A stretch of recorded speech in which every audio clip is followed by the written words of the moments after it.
Selamat pagi semua, hari ini kita akan belajar tentang pengukuran.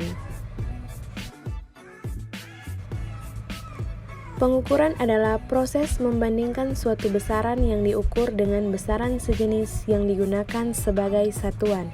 Contohnya, mengukur panjang meja belajar dengan penggaris diperoleh hasilnya 1 meter. Dari contoh tersebut diperoleh data sebagai berikut. Panjang adalah besaran, penggaris adalah alat ukur, 1 adalah nilai ukur, meter adalah satuan. Selanjutnya adalah besaran. Besaran adalah sesuatu yang dapat diukur dan mempunyai nilai serta satuan. Besaran dibedakan menjadi 2. 1 besaran pokok dan yang kedua besaran turunan. Yang pertama besaran pokok. Besaran pokok adalah besaran yang satuannya telah ditetapkan terlebih dahulu dan tidak diturunkan dari besaran lainnya. Konversi umum mengenai berat dan pengukuran ke-14 di Paris tahun 1971 berhasil menetapkan 7 besaran sebagai besaran pokok. Ke-7 besaran pokok tersebut menjadi dasar satuan sistem internasional yang disingkat SI. Ini adalah 7 besaran pokok yang sudah disepakati dalam satuan internasional. Bisa dilihat dan dicatat. Saat ini kita akan membahas 7 besaran pokok mulai dari panjang.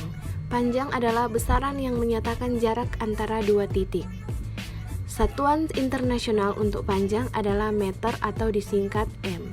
Satuan lain untuk panjang adalah milimeter, sentimeter, desimeter, kilometer, dan lain-lain. Contoh alat ukur panjang yang pertama penggaris atau mistar dengan ketelitian 0,1 cm. Yang kedua adalah jangka sorong dengan ketelitian 0,01 cm. Yang ketiga adalah mikrometer skrup dengan ketelitian 0,001 cm. Selanjutnya adalah massa. Massa adalah jumlah materi yang terkandung dalam suatu benda. Satuan internasional yang digunakan adalah kilogram atau disingkat kg. Alat ukur massa adalah neraca atau timbangan. Dalam kehidupan sehari-hari, orang menyamakan massa dengan berat, padahal berbeda. Berat dipengaruhi oleh gaya gravitasi, satuannya Newton. Selanjutnya adalah waktu. Waktu adalah selang antara 2 kejadian atau peristiwa. Satuan internasional untuk waktu adalah sekon atau detik. Alat ukur waktu adalah jam, arloji, stopwatch, dan lain-lain.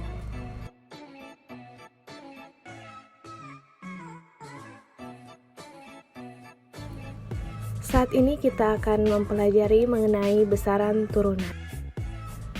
Besaran turunan adalah besaran yang diturunkan dari besaran pokok. Besaran yang memiliki 2 atau lebih satuan dari besaran pokok. Contoh besaran turunan yang pertama adalah luas. Luas adalah panjang kali lebar, di mana satuan panjang adalah meter dan lebar adalah meter. Jadi, meter kali meter sama dengan meter kuadrat. Contoh besaran turunan lain adalah kecepatan, percepatan, volume, energi, gaya, dan daya. Besaran terbagi atas 2, besaran vektor dan besaran skalar. Besaran vektor adalah besaran yang mempunyai nilai dan arah, contohnya gaya, kecepatan, dan perpindahan. Sedangkan besaran skalar adalah besaran yang mempunyai nilai tetapi tidak mempunyai arah, contohnya waktu, volume, massa, dan jarak. Satuan terbagi atas 2, satuan baku dan tidak baku. Satuan adalah segala sesuatu yang digunakan untuk menyatakan hasil pengukuran atau pembanding dalam suatu pengukuran. Satuan tidak baku yaitu satuan yang mempunyai nilai berbeda-beda dan tidak diakui secara internasional.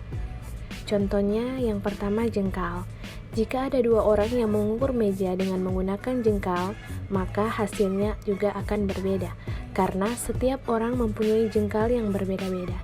Yang kedua depa, yang ketiga hasta, keempat tombak, dan yang terakhir kaki.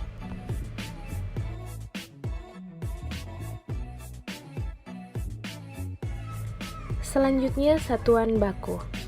Syarat satuan yang pertama, mempunyai nilai yang tetap. Yang kedua, mudah ditiru. Yang ketiga, dapat digunakan oleh semua orang.